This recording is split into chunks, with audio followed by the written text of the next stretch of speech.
Kottayam medical കോളേജിൽ ആശുപത്രി കെട്ടിടം തകർന്ന് സ്ത്രീക്ക് ദാരുണാന്ത്യം. തലയോലപ്പറമ്പ് സ്വദേശി ബിന്ദുവാണ് അപകടത്തിൽ മരിച്ചത്. മകളുടെ ശസ്ത്രക്രിയയ്ക്കായി ആശുപത്രിയിലെത്തിയപ്പോഴായിരുന്നു ദുരന്തം. അപകടമുണ്ടായി 2.5 മണിക്കൂറിന് ശേഷമാണ് ബിന്ദുവിന്റെ മൃതദേഹം കെട്ടിടാവശിഷ്ടങ്ങൾക്കിടയിൽ നിന്ന് പുറത്തെടുത്തത്. അപകടത്തിൽ ഒരു കുട്ടി ഉൾപ്പെടെ 3 പേർക്ക് പരിക്കേറ്റു.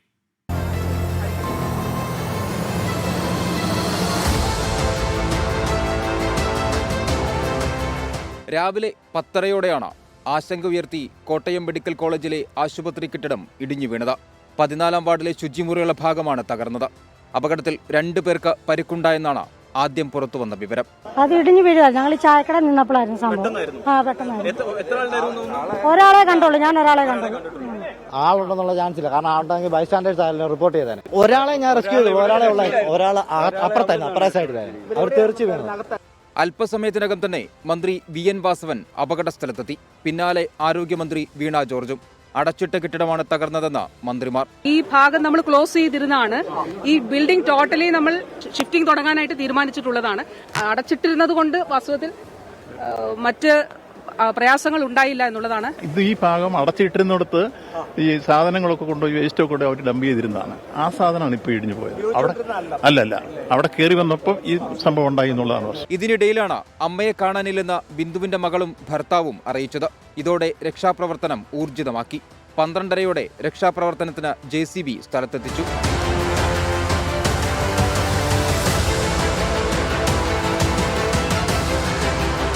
ഒരു മണിയോടെയാണ് ബിന്ദുവിന്റെ മൃതദേഹം പുറത്തെടുത്തത്.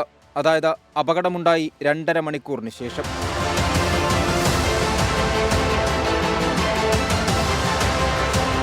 ഇതോടെ രക്ഷാപ്രവർത്തനം വൈകിയെന്ന ആരോപണം ശക്തമായി.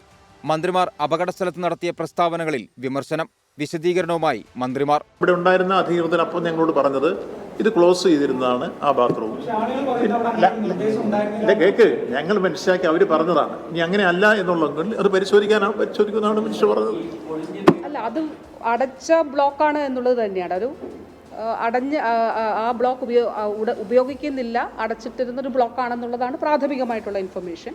അപ്പോൾ അതുകൊണ്ട് എങ്ങനെയാണോ ആ ഘട്ടത്തിൽ നമുക്ക് ഇൻഫർമേഷൻ കിട്ടുന്നത്, നമുക്ക് ആ അപ്പോൾ കിട്ടുന്ന ഇൻഫർമേഷൻ ആണല്ലോ, അത് ഹൈഡ് ചെയ്തല്ലോ നിങ്ങളോട് പറയുന്നത്. ഇതിനിടെ ആരോഗ്യവകുപ്പിനെതിരെയും മന്ത്രിക്കെതിരെയും പ്രതിഷേധം ശക്തം. തലസ്ഥാന നഗരത്തിലും വിവിധയിടങ്ങളിലും മന്ത്രിക്കെതിരെ പ്രതിപക്ഷ യുവജന സംഘടനകൾ രംഗത്തിറങ്ങി.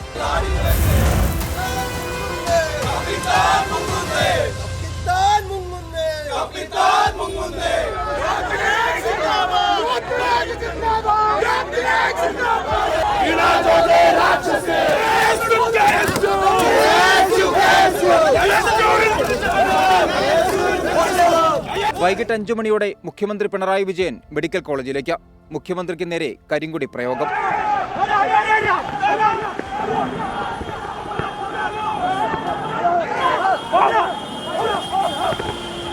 മെഡിക്കൽ കോളേജിലെ അവലോകന യോഗത്തിൽ പങ്കെടുത്ത മുഖ്യമന്ത്രി എന്നാൽ അപകടസ്ഥലം സന്ദർശിച്ചില്ല.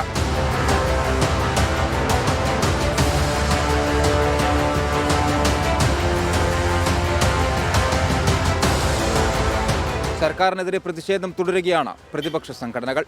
News desk 24.